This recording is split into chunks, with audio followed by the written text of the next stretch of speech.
I'd like to welcome everybody to this MOE Digital Academy with Esther, Overcoming Imposter Syndrome. I'm going to let Esther introduce herself, but just a bit of housekeeping, if I may. Just if you're not talking, if you could just keep yourself on mute and then just take yourself off mute when you want to speak. If you want your cameras on, that's absolutely fine. If you want to take them off, we understand as well. The event will be recorded and shared on YouTube. So if at any point you've got any issues with that being released, then just let me know and we can edit the recording for you. As you know, MOE is a sustainable charity and this is a free event to people, but we are asking if you do wish to donate, if you'd like the workshop after the event, then I'll put something in the chat for you to do that, and all donations are gratefully received for us to keep these things going. Over to you, Esther. Thank you, Jane. Hi, everyone. My name is Esther. I'm going to be delivering today's workshop on overcoming imposter syndrome. So I've been part of the MOE community since 2024. I became certified in April with Natalie. I joined her. I remember seeing her and joining her and being a part of the trainer's pathway. So I joined as a coach trainer for a couple of months, and now I'm here. Delivering a workshop on something that I specialize in. So I specifically am a emotional intelligence coach and facilitator. I'm quite passionate in this field and like to work with professionals and entrepreneurs who are struggling with common psychological phenomena like imposter syndrome. So I'm happy to see everyone here today, and I'm really grateful for you coming in. So it would be nice to kind of gauge the room. If you could, if you're happy to speak here or in the chat, just say your name and why you joined us today. I would love to just see who's in the room with us. I recognise a few faces. Okay. Lovely. We've got some coming in now. Lovely. Yeah, that's completely fine. Just to learn more about imposter syndrome and reflect on how it shows up for me. Thank you. Yeah. 2014, wanting to start into thinking about setting my own coaching offer. Lovely. After deal with imposter syndrome. Hi there. Yeah, lovely. Well, I'm hoping that I'll be able to kind of offer what you're looking for today when it comes to imposter syndrome. So, just before we get started, I feel like it's always important for me to say that I'm using a lot of resources in today's workshop, so that I'm not just talking up my ass. But I always encourage for you guys to just take some notes and just be able to, if you have like an A4 piece of paper, a blank one, that'll be really great. So you can be able to there'll be a bit of drawing and some brainstorming. And if you have, I think it might have been inside of the information, but if not, if you have like your CV on like a tab, an extra tab, that'll be amazing as well. There's a particular exercise we're going to be doing where it could be useful, but if you don't have it, it's okay. So for today, what we're going to be trying to we will be going through is we'll be by the end of this evening, by the end of today, you'll be able to define and understand imposter syndrome. You're going to be able to activate a goal to challenge your imposter syndrome. I'm going to get you to understand a bit of emotion regulation theory and practice, so you know what you can do in practice in regards to strategy. And explore these strategies to be able to break that imposter cycle. So without further ado, click defining and understanding imposter syndrome. So just a quick situational activity. Imagine you're attending a conference meeting with other, business leaders and other people in your field, and you have to introduce you and your coaching practice or your business, and this will be your first impression of you. How would you feel in that situation? Let's take a moment. Feel free to put it in the chat.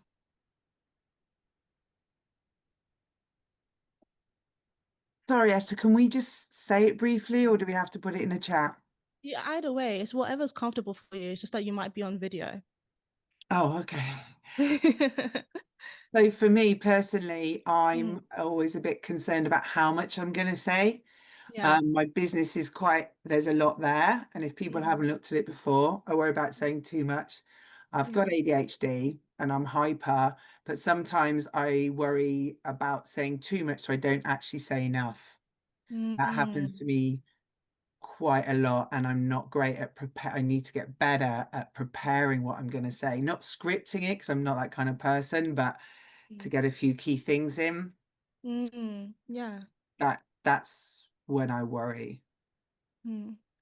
So is worry like you kind what do you think was like a key emotion that comes up when you think about that kind of scenario? Is fear of me saying too much, and yeah, I worry about saying too much. I'm an extrovert and I'm fine at public speaking, but I think that's my fear. I've worked through, yeah, I mean, I've got a lot better at imposter syndrome at events. Yeah.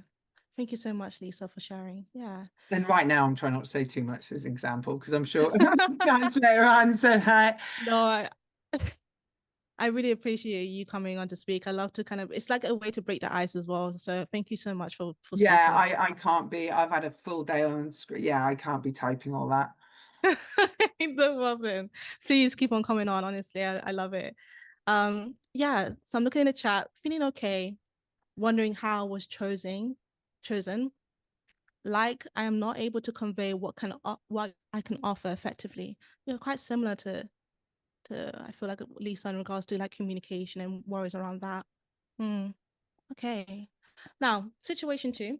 So even though you were doubtful about getting far in some kind of, let's say a funding bid or some type of, really good opportunity that you're kind of proposing to different clients, and you have been selected out of all of those candidates for them to fund your project or for them to invest in your service. Due to this being publicized, so say it's put up on LinkedIn or something, many people are going to compliment you and praise you for this feat. How would you feel in that situation, or how would you respond? I personally would say that I would be very happy and proud of myself, because similar to the first situation, I do not have any problem with presenting, even if the group is really big. I do have a problem with presenting myself. I can present any subject, but not myself. I cannot, it's difficult for me to say nice thing in a structured way about myself, because I feel that it should be somebody else talking nicely about me. Interesting. Thank you so much. Yeah. Wow. Yeah. Oh, the chat. Lovely. I feel sheepish when others make my achievements more visible. Yeah. Thank you. Yeah. I think this is actually a good time to actually go into the definition of imposter syndrome. And I think that there'll be aspects around this definition that you can really resonate with. So, imposter syndrome. Imposter syndrome is the name given to a psychological pattern of thinking categorized by persistent feelings of inadequacy, self-doubt, and fears of being exposed as a fraud. This is despite having evidence of the contrary. Individuals who feel like imposters typically downplay their own achievements and think their successes in life are down to luck and chance. They often have difficulty accepting compliments and praise. So, what I really like about this definition is a bunch of like academic definitions that I came across, but I really like this one. And the reason for it is because Isabel did a really good job in bringing out the 3 defining features of imposterism. One, that a fear that true abilities will be found out. 2, feeling that other people have inflated perceptions of your abilities. And finally, is the persistent tendency to attribute success to external factors. In the chat, or out loud, is this something that you can resonate with? Is this a definition that works with you? Do you relate to it?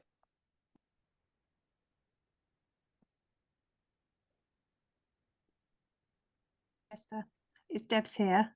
Hi. Hello, nice to meet you. I would say I associate with some of this and bits of it, and I don't know if other people feel like this, but it comes and goes. So it kind of depends what environment I'm in and who I'm with. And, you know, maybe I'm going through sort of lacking confidence in one particular month. It comes and goes, essentially. It's not always there. It fluctuates.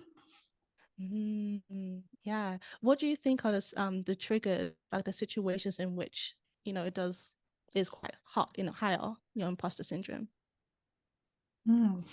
Good question. I'd say lots of different things. It could just be the person you're talking to. Maybe they ask you a particular question, you're not quite ready to respond. Yeah, don't know. I might have to ponder on that question and come back to you. Yeah, no problem. And you know,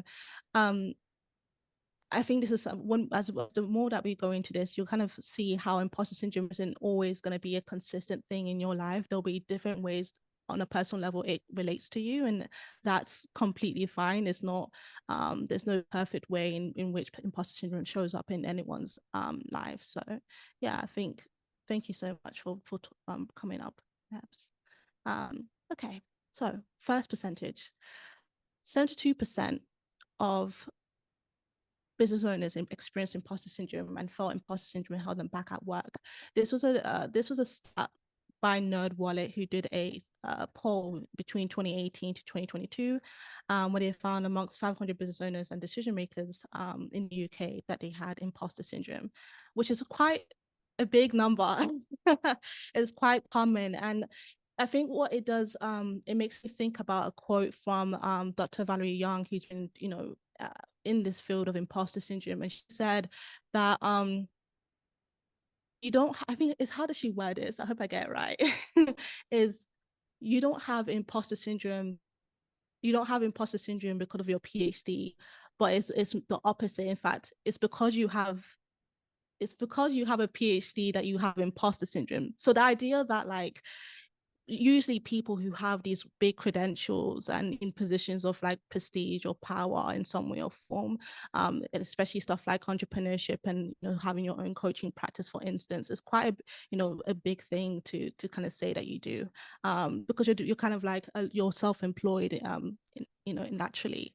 So I think in those situations, it's very common for people to experience imposter syndrome when they're kind of having to go against the grain from what we grew up and how we understand how work is supposed to be. And I would say coaching as well is a relatively still a new field in regards to the sector of like services to do with, you know, healing and support and advice.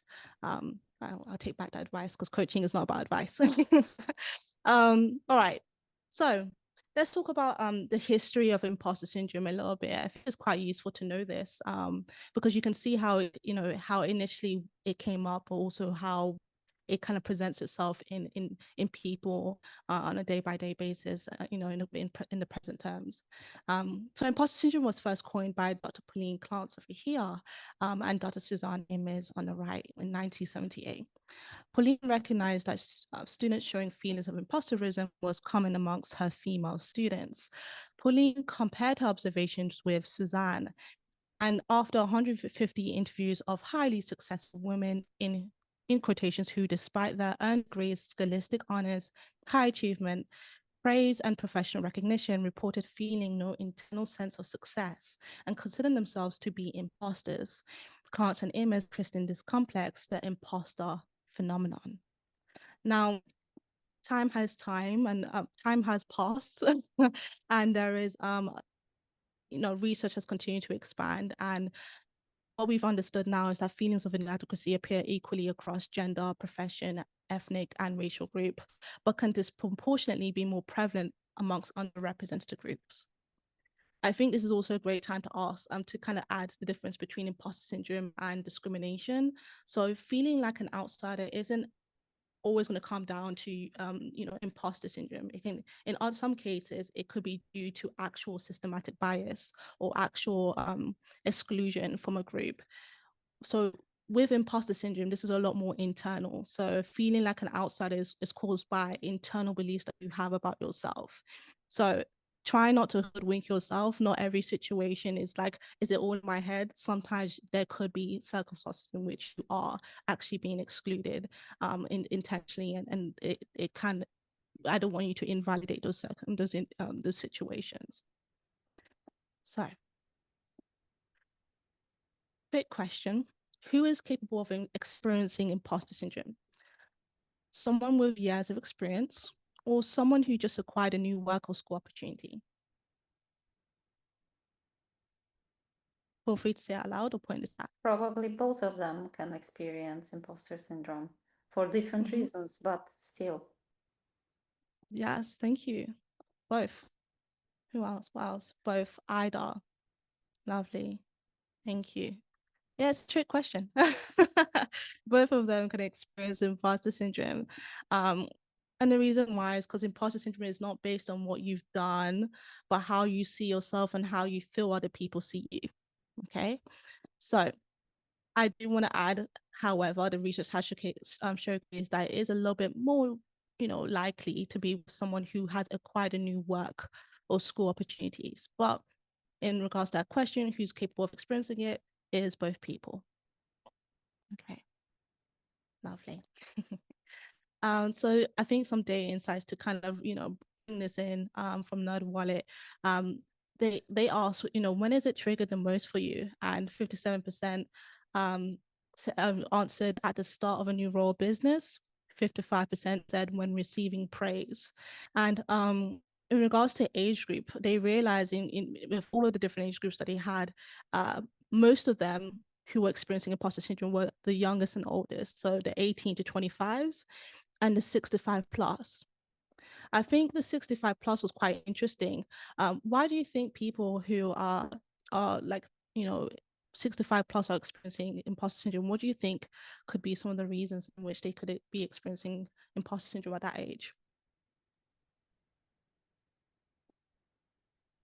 Just thinking about what you said about women, so older women, I mean, I'm 51, but older women, still more socially conditioned maybe, and have had less chance to work through that. So being around, or being around young people and feeling really detached from them. And in the events and a lot of the stuff I go to, we don't get enough 18 to 25-year-olds or enough 65 plus. Yeah, thank you so much, Lisa. Yeah, thank you. What else? What are the reasons? I would like to hear all of your thoughts. Because I think it's kind of like, we made it clear in the last slide that, when, 18 to 25, a lot of people are going to be going into the workforce. So there'll probably be a bunch of new opportunities. What about maybe they see how young people have to work now? Yeah. Yeah. Okay. And I think also 65 plus, like, there could be, different things that you might want to do at that age, or different opportunities that do come, or just like, there's more you may experience, feeling like an outsider or at least there may be more triggers around that when you're at that age as well. So yeah, it all makes sense. So some of the consequences of imposter syndrome is that they kind of recorded was job hopping. 59% of business leaders have considered leaving their job due to imposter syndrome and have left a previous job because of it. 31% have considered leaving their job but haven't followed through with it yet. Now, how does imposter syndrome affect people? They've noted that it affects their professional relationships, their physical health, their personal finances, and their personal relationships. So if I was to kind of summarize the short-term consequences and the long-term consequences, it would be this.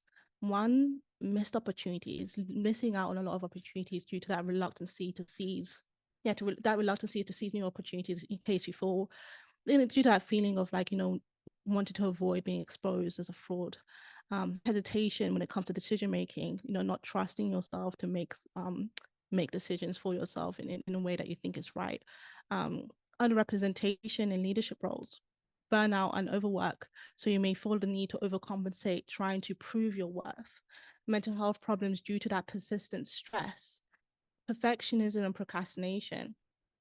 So this could look like delaying certain actions due to the amount of stress you're experiencing, or overcommitting in an attempt to omit that fraud title. In the long term, it stuns your growth on a personal level, but as well in regards to your practice. There's an inability to scale because you're avoiding to seek funding or trying to avoiding looking for ways to kind of get help and support from other people. There's risk aversion involved in that. There's also damage to your self-esteem and confidence. The imposter syndrome is positively correlated with self-sabotage and isolation. And there's also naturally a reduction in your leadership effectiveness. So yeah, and this could look like micromanaging when it comes to delegation or failure to kind of grow in key leadership skills. So this is something that I find quite interesting. It's called Types of Imposters, which is something that Dr. Valerie Young created. And she kind of categorized the different ways in which imposter syndrome could show up in your life. And I've seen that, you could relate to one or more of them, or it could be a thing that at a certain point in your life, you experience you were this type of imposter. And at a different point in your life, you were this type of imposter. But in this, as I explain this, it will be nice to kind of in the top of your mind to start thinking about which one do I really resonate with, and yeah, just share in a chat which you resonate with the most, or if it's more than one, also share that. So the first type of imposter is called the expert. The expert always feels like they don't know enough. They constantly search for legitimacy. This could be done through training, certificates, and awards. There are temporary feelings of achievements, and after some time, it will come back and the cycle will repeat itself again, because it's always this constant feeling of not knowing enough. Natural genius. Natural genius is labeled as the smart one at a really early age. They're people who haven't really dealt with adversity, and they're used to achieving things in a way that is with ease or in a very straightforward manner. So if they face adversity later on, and especially if they're in a new field, it can push further feelings of inadequacy, or starting to doubt themselves in where they are and wonder if they're an imposter. Next, the soloist. The soloist is someone who wants to do everything independently. They rather convince people to help them rather than just simply asking for it. If they, in their head, if they need people to accomplish something, then it's because they're not good at what they do. They're not adequate. They're not good enough in some way. So the super person. The super person thinks downtime is wasteful. They're always in action, trying to accomplish so many different things. They rarely spend time to acknowledge what they've accomplished. And if you can't acknowledge your own successes, this feeling of fraudulence or imposter syndrome will continue to stay alive. Finally, the perfectionist. As you can imagine, this is the type of person who over prepares.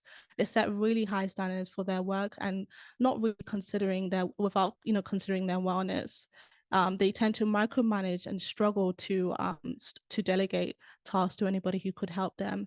And they often have an all or nothing attitude. It's either perfect or nothing. And if something is not perfect, then they struggle again to see themselves in a light of empowerment, or they're good at what they do. So in the chat, or if you're happy to kind of talk on video, is there anyone that is there anyone in particular that you resonate with? And feel free to speak. The expert, but I resonate with other aspects of the others too. Yeah, the expert and bits of the perfectionist. Yeah, I remember for me, when I was experiencing imposter syndrome, it was definitely the expert. Like nothing was good enough. I just had to keep on learning more and more. And so I really do it. And I wouldn't talk about imposter syndrome if I haven't experienced it before. So yeah, completely relate. mainly the expert, but also aspects of the soloist, the super person, lack of self-acknowledgement, bits of the perfectionist and the expert, So is anyone recognizing a pattern with all of these different imposters? Not being good enough. Okay. I think you hit the nail on the head. It really is that it's underlining the underlying feeling between all of these is this feeling of just it never being good enough. And that's why it's almost the cycle never really breaks when it comes to imposter syndrome, because when you have that underlying belief about yourself, it's hard to break. So let's move forward. So I have bad and good news. We'll start off with the bad news. I think the bad news is that imposter syndrome tends to really have no kind of, big advice around it and how to really kind of overcome it or go about it. The good news is that we'll be able to move forward with a bit of a theory that I have around imposter syndrome, how we can move forward with it. Something that I'm going to explain right here. Oh, what happened? 2 seconds. Lovely. Okay, so here's my little hypothesis, and it would kind of explain how we're going to go about almost a solution to overcoming imposter syndrome. So if we were to kind of compartmentalize imposter syndrome as different parts to an emotion, so the thoughts, the feelings. I know it's really awkward with the white font. I'm realizing it now. Sorry. With the thoughts, the feelings, the behavior, and the bodily sensation, if you can just compartmentalize it, we can use what is known as emotion regulation strategies to break cycles and habits and routines that we have when it comes to imposter syndrome. So to get us started, let's do some really, I'm going to take my time to kind of explain emotions and just emotion regulation and how that works. And then we're going to move forward into actually putting it into practice. Okay. So what is an emotion? So every emotion starts with a trigger. There is a person, situation, transaction. Part 2 is that we pay attention to a situation that holds some type of relevancy to us. Whatever meaning we put onto that situation is what emotion leads to an emotion arising from it. Okay. I'm going to give you a very general example. Say I'm walking down the busy streets of Camden Town. My mind is not going to be paying attention to the random people on the street. If you ask me who was that person on my left 10 minutes ago, I won't remember them, right? But say I see somebody who I used to go to school with. I'm like, let's call her Sarah. And Sarah is somebody who has relevancy to me. That's why I notice her. Now, the meaning, if a memory of her pops up, and the last time I saw her, we were laughing, we were busting jokes. It was like, I just remember us like really just playing around in the sun and just having fun. The emotion that arises from it is likely going to be positive. I'm probably going to feel excited to see her, happy, glad. I might run to her and be like, hey, Sarah, how are you doing? Now, if the meaning changes, so does the emotional response. So if I see Sarah and what I remember of her, the last time that I saw her, we had a really nasty argument, what emotion is likely going to arise? I'm most likely going to feel discomforted. I'm going to try and maybe avoid her, irritable, stressed for whatever reason. Okay. So what's important for you to remember is that you can't stop emotions from being triggered. Okay. That's why what's more important is how is looking at it as a emotional response. Okay. So the third and final part to an emotion is understanding that it's a multi-system. We often say, we often use emotions as a replacement for feelings, but we don't realize that it's actually very interconnected. So what's involved in emotional arising is feelings, thoughts, behavior, and body sensations. So how you feel can trigger certain thought, and certain thoughts that you have can trigger certain feelings. Same thing can be said with feelings triggering certain behaviors and vice versa. And it's all already, and you can imagine it being the case all around. Okay. In the middle is the perceived situation. So whatever meaning you put a situation is what is how the multi-system takes place. Okay. So let's translate it in regards to imposter syndrome. So seeing it in regards to imposter syndrome, think about any situation that triggers imposter syndrome will lead to some, and not all, but some of these feelings or thoughts or behaviors that's taking place. Okay, so feelings, so due to maybe being worries around being exposed to fraud can lead to feelings of fear and anxiety, inadequacy, worry, embarrassment, burdened. Okay, thoughts, negative self-talk usually takes place. My success came about through external factors. Behavior, downplaying your achievements, self-sabotage, and body sensations. I kind of take away because we're not going to be focusing on that, but insomnia is also something that's positively correlated with imposter syndrome. Okay, so let's move forward. This is Gross. Gross came up with the emotion regulation process. As you can see, it's a five-part process that basically targets emotions in every part of its development. We have the first one is situation selection, situation modification, attention deployment, cognitive change, and response modulation. They sound really, really academic, but I say academic, it just sounds really technical, but ultimately you can see is, the first two is to do with is to do with the situation. The third is to do with what you're paying attention to. The fourth one is more to do with the meaning that we put. And the final one is more so when the emotional response has happened, how can you change it afterwards, how that can it's kind of complicated, but there's something around the aftermath of the emotion already being there. So there's something for each stage. So there are pros and cons for each one in general, but I'm going to be offering suggestions that encourage more empowerment for you. And we're only going to be focusing on these two, situation selection and cognitive change, to offer strategies that will hopefully be helpful in breaking imposter syndrome for you. Okay, so situation selection is ultimately about avoidance. If you gauge ahead of time what emotions that you would likely feel in a particular scenario, you choosing to or to not engage with that situation is technically regulating your emotions.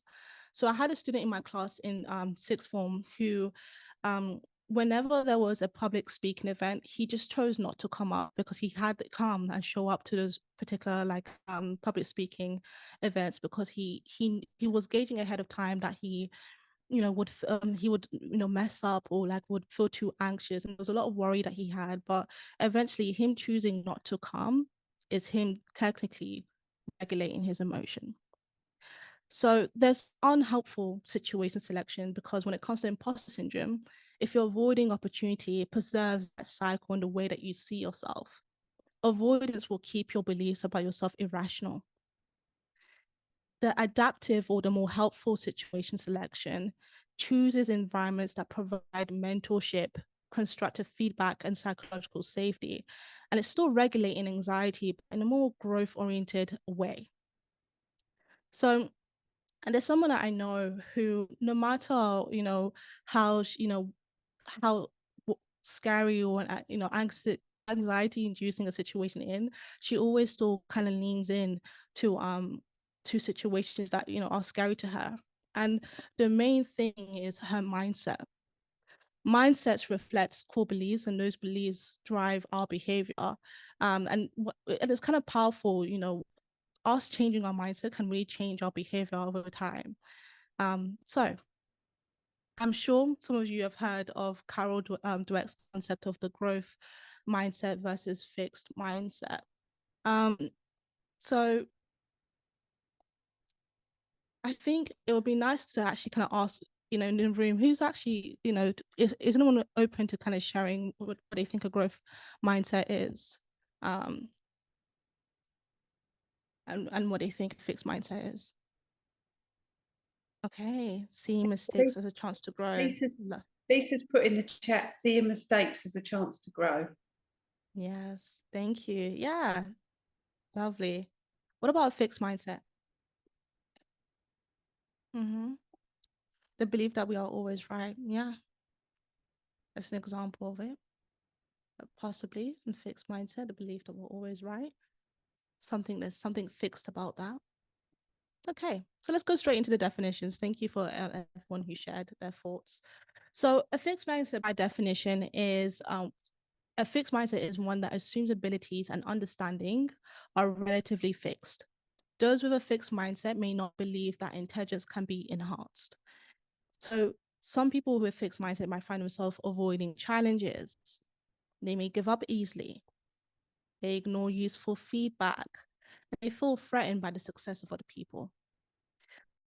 In contrast, a growth mindset is a belief that skills and intelligence can be developed through dedication and hard work. A growth mindset creates a love for learning and a resilience that is essential for great accomplishment. So, people with a growth mindset are two people who are able to learn and are flexible with constructive criticism.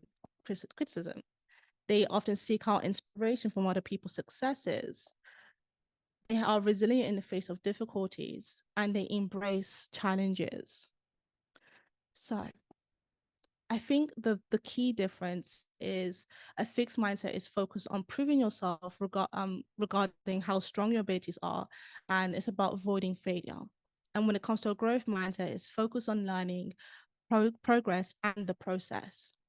So my little kind of advice in this particular situation is when it comes to losses and criticism, do not see them as irredeemable catastrophes, but rather as an opportunity to grow and for new learning.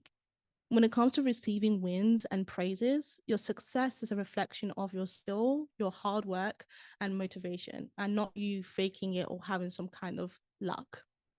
So in practice, in summary, praise your hard work when it's due.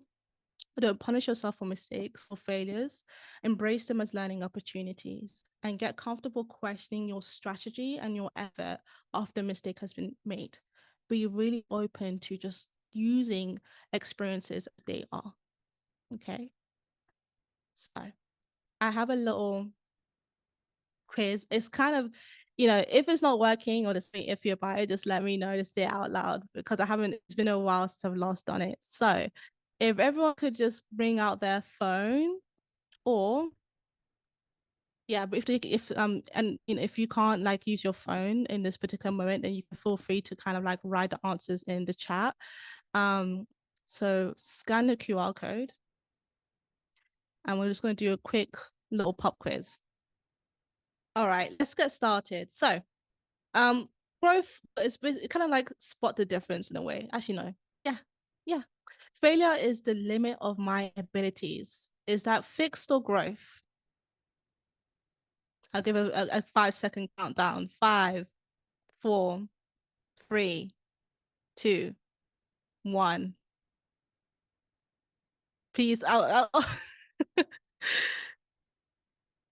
fixed. Yes, thank you for in the chat. Yes, nice. All right, lovely. I'm sorry, guys. Everyone's. I think people have already answered. So I was gonna ask. I am either good at it or not. 86% said fixed. 40% said growth. The correct answer. Show correct answer. It's fixed. It's fixed. Next one.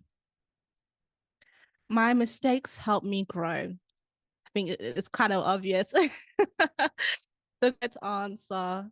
Don't worry about that. Yeah, it's okay. The answer is growth. Lovely. Okay. Next, I can learn to do what I want. The answer is growth. Yeah, well done. Final one. Constructive criticism is just a personal attack. Fixed or growth? The answer is fixed. Okay, lovely. Thank you everybody for getting involved in that. And even if, even if there was like issues with like the survey setup, thank you for even just bearing with me. And I trust that you guys have gotten this anyways. So I have a small little exercise for you to do, and I would love for you to if you have any spare paper, that'd be really good. And I want you to kind of, it looks really, you know, not as appealing, but we'll look at the text in a second, and I'll take you through it. So on a landscape piece of paper, if you could write down, we're going to do a little bit of a behavioral experiment. And at the top of this table, I would like for you to write down one situation you've been avoiding or self-sabotaging. Okay, an example could be I've been avoiding presenting in a particular meeting. Okay, think of one situation that you know you've been avoiding or self-sabotaging or something. Once you've done that, I would like for you to create 1, 2, 3, 4, 5 columns. With the first column, if you could write unhelpful belief. And I want you to just sit down and just take a moment to reflect on what's the negative thought that's driving this particular avoidance, something that you know you're avoiding. And for now, just rate how strongly you believe it between 0 to 100%. An example would be, if I speak up in this particular situation, I'll embarrass myself, feeling 85%, you know, that's how strongly I believe in it, 85%. Okay. On the second column, I'm just going to say, you can take your time. I'm just going to say it as we, you know, regardless. So the helpful beliefs column, just think about what would be a helpful, you know, belief that would, something that would serve you a little bit more. Reframe it in a way that's a little bit more growth oriented. And then rate how strongly you believe in this right now, between 0 to 100%. So an example would be like, sharing my ideas helps me grow and contribute, 40%. And once you've done that, then we'll move on to the third column, which says experiment and action. And for that, I want you to think about the exact way that you're going to test this belief. What is that the challenge you're going to engage in? So an example would be, I will share one idea in the next team meeting. Think of one challenge. Now, the other 2 columns is for after. So I'm going to leave you to it. But I want you to write down so that you have a almost like a draft, so that you know what you're going to do afterwards. In that column, I want you to write down what the outcome actually was, what actually happened. So an example would be like, oh, I shared my idea and it was, you know, well received, and I learned something new. And then in the final column would be the reflection. Use this column, you know, as much as, you know, if there's space for it, or if you need extra paper, do it in your own time. And just, you know, just write down your unhelpful belief that you had in the beginning, and what is the percentage of it now, or at that point. And the same thing with the helpful belief. That helpful belief that you made in the beginning, what was it between 0 to 100%? What is it now after the event has happened? And then reflect on, you know, what you noticed about your thoughts, the feelings, and the behavior. And after you've done that, think about the next step. How might this inform your future actions? And just let me know if you finish writing, and then, you know, take your time, but just let me know when you finish, and then we'll move on to the next slide. I see a couple of hands gone up, Esther. Okay, thank you so much, Jane. Thank you. So now some of you may come back from it, and, you know, maybe your strength, the strength of an unhelpful belief has increased.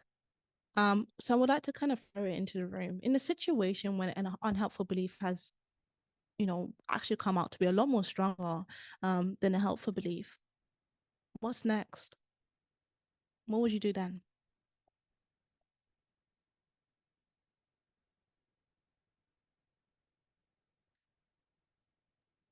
Could you repeat that, please? So some of you may come back from the, you know, challenge and realize that maybe the unhelpful belief that you had about yourself or about the situation was a lot more stronger than you think. So it's like, you know, maybe maybe you did end up embarrassing yourself when you did do that thing. In that situation, what's next? What would you do?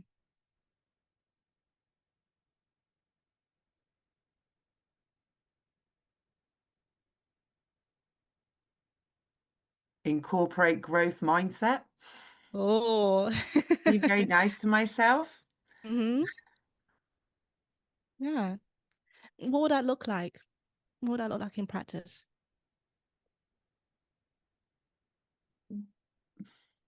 What you mean using a growth kind of mindset? Yeah, just reflecting, you come back for this event, and let's say in that situation when you speak up and then you embarrass yourself and you thought, okay, I'm going to be a little bit more self-compassionate myself and incorporate a more growth mindset. What would that look like? What would you tell yourself? You could talk to other people, so you're not just talking to yourself as well. And people, people make mistakes, and you probably weren't as bad as you thought you were. Generally the case. And no one died, hopefully. So, yeah, I've got a thing about LinkedIn, about posting on LinkedIn, imposter syndrome, but I'm just had some training this week, and it's like it's broken through. So this is really relevant for me, because I've just done this with like, right, well, if I post about this certain thing, I know I'm going to upset some people, but that's okay. And I just need to sort of do it, and it won't be as bad. And I need to be true to myself, so I need to do it. But I'm going to use this this tool in my journaling, I think. I'm happy. Yeah, no, this is really useful. Thank you. But yeah, self-compassion, and it's all right if you say the wrong thing or if you upset people sometimes. The thing that's really valuable about this is it's not really a thing of, it doesn't really matter if the belief is true or not. You can go and do this and be like, oh, that I did find out. Maybe it can increase your self-awareness about something. And the power in increasing your self-awareness is that moving forward, you have a lot more effective problem solving. You can think more strategically about what you do from that point onwards. It's also really powerful to remember that this is a tool for learning as well. It's not really about, almost what I was saying, just to repeat it, it's not about whether or not it's true or false. It's about if it's useful or not. It's about whether or not it's useful. Okay. So what do you do with this information is what Esther. matters. Yeah. Hi, it's Neelam. Hi. Hi. I just wanted to say about what you've just asked. What would you do? I think personally, it depends on your mindset in the first place. Obviously, if you go into the situation not having fully embraced the growth mindset and you still have a fixed mindset, sorry, bear with me. I'm in Canada actually. I'm in a playground, so you might see or hear some children. Okay. And that's going to give you confirmation bias. If you've tried something on the basis of an experiment, that's going to give you confirmation bias that it actually fitted your fixed mindset. And then you might say, well, I'm not going to do that again. If you go into it with a growth mindset and it hasn't gone as well as you were hoping, then I think you need to honor your feelings about it. I think that's very important. We're talking about emotions. And sure, do speak to other people to assess what their reaction was of the situation, whether that matches yours, where you felt you went wrong and how that actually came across. Because I've been in situations where I thought I've done really badly and I hadn't. And honoring the fact that you went through a process of challenging yourself and yeah, sorry, I just have to go. No, it's okay. Thank you so much. No, I see what you're saying, and I think that the theme around self-compassion is very strong, and I think that's really powerful. It's a very key way that you can regulate your emotions in that moment and after the experiment has taken place. And honoring your emotions is very important and powerful, because emotions are not just, we can see it as a bad thing sometimes, and it's often portrayed as if it's a bad thing, but it's just a part of who we are as human beings, and being able to kind of use it as information can be very powerful. The point of this exercise, and to remember that the unhelpful belief is the fixed mindset. The helpful belief is the growth mindset. So when I'm asking you to come up with an example, to come up with a a belief in those two scenarios, I'm more so challenging you to kind of test those helpful, the more growth mindset aspect when it comes to how you go about this challenge, and I think the power in seeing this as an experiment is it's not, it takes away the weight from whatever performance or event that's taking place, just being able to see it as a way of testing something, because remembering that this is about learning. Okay, learning. So we're going to talk a little about self-sabotage. So the reason I'm talking about self-sabotage here is imposter syndrome is positively correlated with self-sabotage. The reason that the term, this handicapping, this is like an academic term that they've used. I don't really like it. So we're going to stick to self-sabotage, but this is something that tends to kind of happen with people who have imposter syndrome. So why do we find ourselves doing it? Sometimes when we feel like we might fail, we unconsciously get in our own way. And this is called self-sabotage. It's a way that our brain tries to protect our self-esteem when the stakes feel too high. So the way that our mind is looking at it is, when the cost of failing at a task is very high, protecting our self-esteem is way more important than the outcome. It's more important than achieving a goal. The two common ways in which we self-sabotage, the first is the way is self-reported or excuse making. So we can inflate obstacles or reasons why we might fail. So it could be a thing of like, I was too stressed or too tired or too busy. And this is something that you might tell yourself prior to the event. Another way in which you might find yourself self-sabotaging is through, behavior. This is the one that we always know and that we know about, which is deliberately making it harder to succeed. An example of this is not preparing fully for the for whatever you want to put out, choosing to be in a very distracting environment. So for instance, like, you have to focus on a task and you start playing music that's really distracting, or some kind of very high energy like piece of entertainment on the side, like a comedy show, right? Or engaging in behaviors that just ultimately reduce your performance. So this could be like ingesting like alcohol ahead of a particular important performance. Okay, so why do we do this? This is a way that our brain can say, if I fail, it's not me, it's the situation.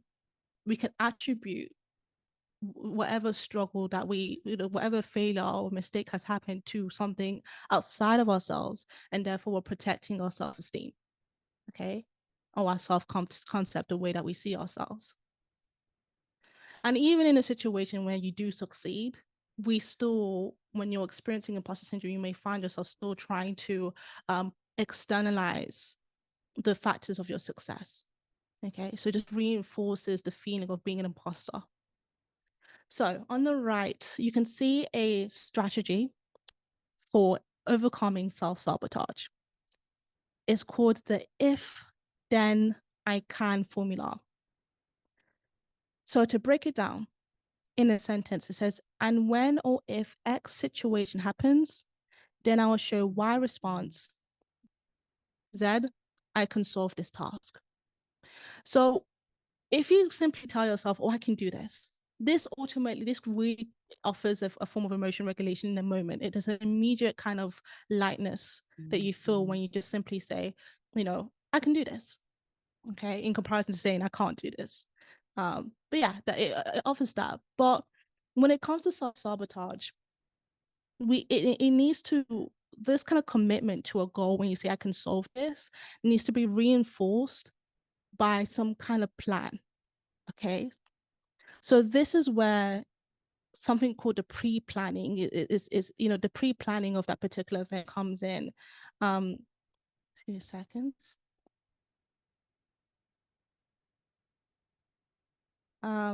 Yeah, so yeah, this is when pre-planning comes in. So you plan ahead for the situation and for whatever goal you want to pursue. This is X. And this is, this in regards to whatever the worry is. So say that you have a worry around public speaking, right? And you have that, there's a fear that you have in that particular situation, then why, this is when you say, this is the response, this is how I'm going to respond in that particular moment when this thing that I'm worried about is going to happen. So the power of doing this, the reason why you pre-plan is because it kind of makes decision making really, it allows for decision making to be very like quick. So like in that situation where you're like, when self-sabotage can take a bit of time, it's kind of like intentional, but when you make this process almost subconscious, like it's happening almost automatically because you pre-planned it, it allows you to mitigate that whole process that self-sabotage takes you through.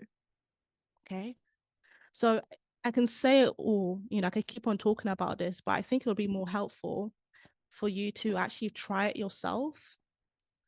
So on a piece of paper, I want you to kind of think about any task you've been avoiding. So another one, or just something, it could be small. Okay. If for instance, if there's like content that you want to put out, for instance, and you've been avoiding like putting out content, or any kind of activity or performance you're anxious about. And I want you to try this formula. Okay. And when or if this situation happens, this thing that I'm fearing or I'm worried about, this is how I'm going to show a response. This is exactly what I'm going to do in that situation. And say, I can do this. Okay. Just 2 to 5 minutes, no, 2 minutes, it's a very quick, it's a little sentence or statement. Okay.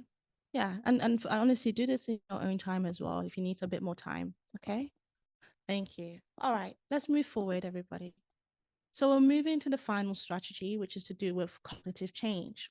Okay, the meaning that we put into a scenario or situation that you're in. So cognitive change or cognitive reappraisal is about reinterpretation or perspective taking. We can target our imposter thoughts surrounding an event by changing the way that we see a situation or the way we perceive the emotional balance that it has. Okay, so through this, the goal that I have in this section is to encourage more objective thinking in relation to how you see yourself as a professional, and to regulate those imposter behaviors and feelings.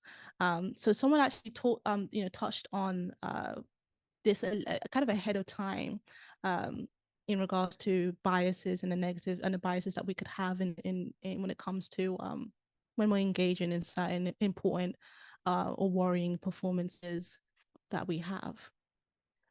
So how we're going to go about this is through discussion and reflection. So I would love people to come on and to share their thoughts, or just make sure that you're active in the chat as well in this particular section.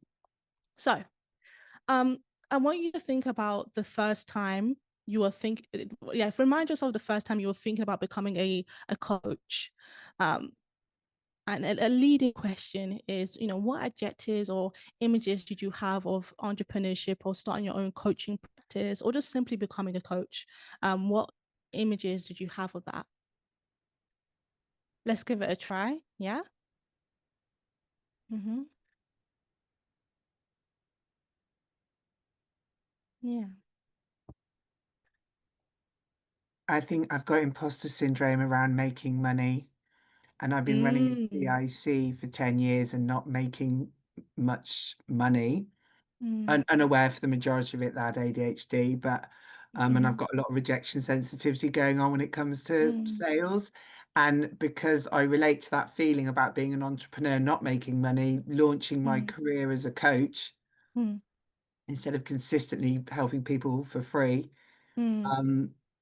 I'm trying to change that image of, yeah, I belong to, I should earn money. I work hard enough and I can earn money as being a coach. So I've got to step into the earning money and stop worrying about rejection, putting myself out there. Yeah.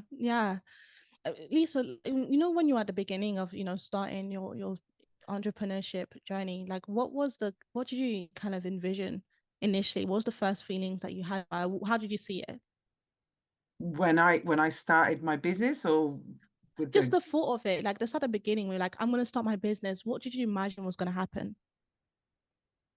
I imagined that I was going to build a team, and that I imagined that things would happen quicker. And yeah, I didn't prioritize myself, basically. I never saw myself earning lots of money. I assumed I would earn a salary, but I've never, I need to see myself as that and get out of the imposter syndrome. I've been told that I've got it around that. And that's gone into the coaching. So we're going to challenge that in a second. So please, let's hold on to that thought and worry. Yeah, lovely. In the chat, believing you can be successful, competition worries, hard work, isolation, being your own boss is great. So there's all of these, like, I think there's a bit of the fantasy of what it looks like to kind of, move into having your own coaching practice or starting your own entrepreneurship journey. I was looking forward to a new skill that I could use in my work and didn't have any expectations about being a coach in terms of getting clients, possibly some imposterism behind that at the time. Thank you so much for sharing. Inspired by others who are already doing it. Yeah. Now, for people who are already at this stage, once you've kind of had the position, whether that was in the entrepreneurship or when it came to becoming a coach, a certified coach, what did that image that you had, did it match your expectations? What do you think are and the leading question, just to expand on, what are the hardships that are not talked about?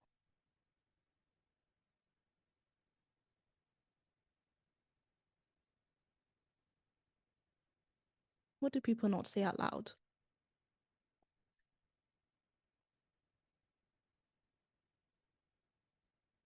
The amount of time, thank you. The amount of time spent on admin compared to the hours spent on coaching.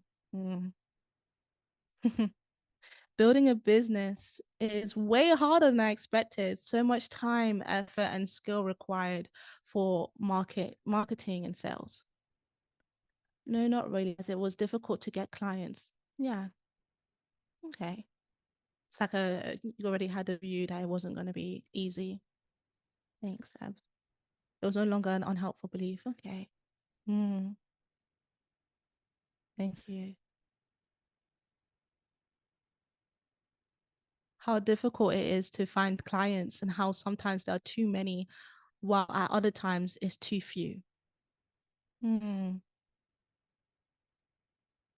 Thank you, everybody. And continue to share in the chat, because I think it really does help to kind of like share all of your experiences and just say out loud, because I think the sad reality is that, oftentimes there is, when we're in positions, I feel like people in positions of power don't really talk about the struggles and the faults that come in when it comes to this journey. And what that means for us is that when we struggle, when it comes to this business or entrepreneurship journey, we start to feel like these problems are unique to ourselves. And we internalize it to be a thing that's a problem with us only, like nobody else is going through it. So therefore I am the problem. And that's the consequence of, people not really sharing the ups and downs of the journey. Thank you, Kathy. How to manage when there are a big number of clients and at any one time. So yeah, people don't talk about it, and sometimes there is quite a difference. So thank you for being, sharing the realistic reality of this journey. So I want us to let's see the timing. Ooh. I want us to kind of get started. Maybe just like and again, do this in your own time when you're, but I feel like this is quite a powerful exercise. But if you have and like we're on the other side of the behavioral experiment paper on a different page, on landscape paper, I want you to brainstorm all of the experiences from your past that is supporting you or will be supporting you in your career. And I mean, I'm not just talking about like, I think it's helpful, if you have a CV, it's a lot more quicker to kind of go back and forth because you have work experiences and qualifications on there. But I want you to also bring in stuff like your family dynamics, Okay, were you the firstborn? What did I look like? What about any adverse experiences? Was there resilience that you gained? Think about, be expansive. What soft skills have you developed? And that will be helping you in your career. And keep on asking yourself, what else? Keep on pushing yourself, keep on thinking, what experiences have you gained in this life that's offered you wisdom when it comes to this, that you can transfer into your professional life? A couple of things in the chat. Esther, the amount of hard work, the reliance on social media and convincing people of the benefits of coaching, and how to manage when there are a big number of clients at any one time. Thank you, Jane. Esther, just keen to know, we've only got less than 10 minutes left, so. Okay, everyone, thank you. So we'll move on to one of the final pieces of reflection.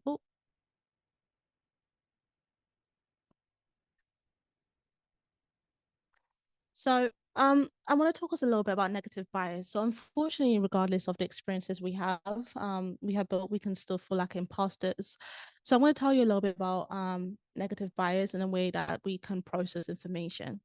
So our mind has to choose. Our mind is very busy. There's so much going on around us constantly, and it has to kind of select what we focus on. We have to select two things: what we pay attention to, and how we interpret things. It's important to kind of so in that moment, it has to tries to remember things that are consistent to what we believe to be true. Okay, so I'm going to give you a general example. Imagine that I'm moving in to my new apartment and my neighbors are blasting music the day that I move in. And the way that my belief is, oh, I have noisy neighbors. Okay. What that means is I only pay attention to my neighbors when they are making noise. I'm not paying attention to my neighbors when they're being quiet.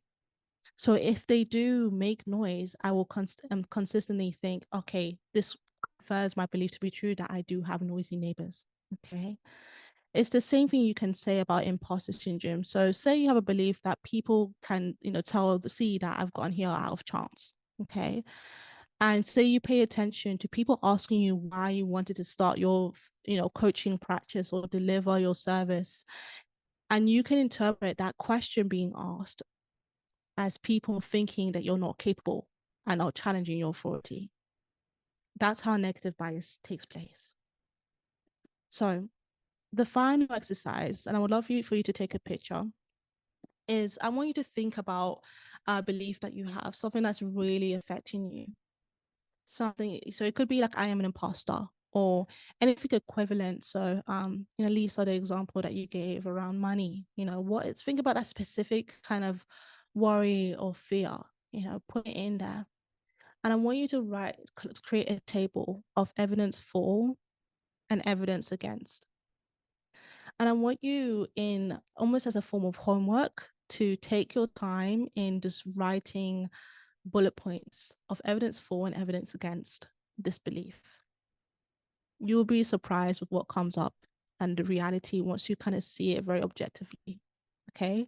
And when it comes to evidence for and evidence against, this is my point on an asterisk on the side, do not put feelings.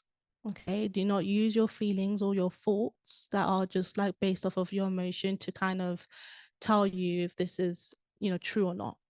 Evidence means like practical, that's just like experiences that you can, like actual kind of experiences or things that you have that it supports, doesn't support this claim that you have. Okay. Something that you can work with. All right. So I would like to kind of so take a picture, like take note of it somewhere. And I'm going to move on to the final thing that I'd like to kind of leave for you. I apologize that we ran out of time, so I have to wrap it up. So, at this point, sorry, everybody. So in the chat, this is the final thing I would like to ask from you is think about your values. Okay, what does this career mean to you? And what values and experiences do you want to bring to your audience? Okay, so if you can use the chat, this is the final thing to answer these two questions. What does this career mean to you? And what kind of values or experiences do you want to bring to your audience? So one of the messages was, I want to give my clients strength, perspective, and support to achieve goals they never thought they could reach. I want to give them the space to dream and to turn those dreams into plans. Another person in the chat, care, connection, and freedom to be true to themselves and to be true to myself. Thank you. I've said to offer people time and space in nature to think about what they really want and how they can get there. For contest coaching outdoors, yes. Thank you. Now, I want to thank everybody for coming to today's workshop on overcoming imposter syndrome. I really hope that you found it useful. I hope you were able to kind of connect to a community and at least feel safe in this space to kind of share a bit about yourself and where you're at in this journey.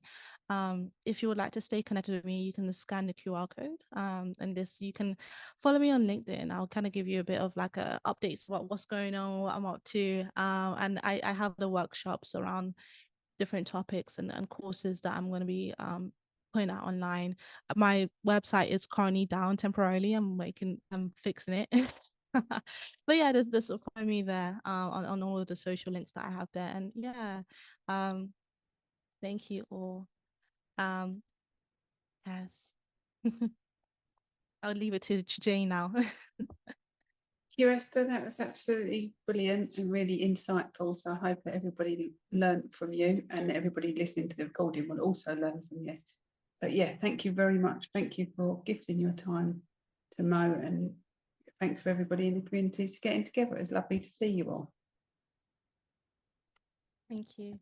And there's also a survey link. If a survey, so if you guys can give me feedback as well, I would really appreciate it. And yeah, and if you're happy to kind of offer a donation, it's all really appreciated as well. And for the sake of continuing to feed this stuff. Hopefully I'll be back soon. Yeah. Thank you, Esther. Thanks everyone.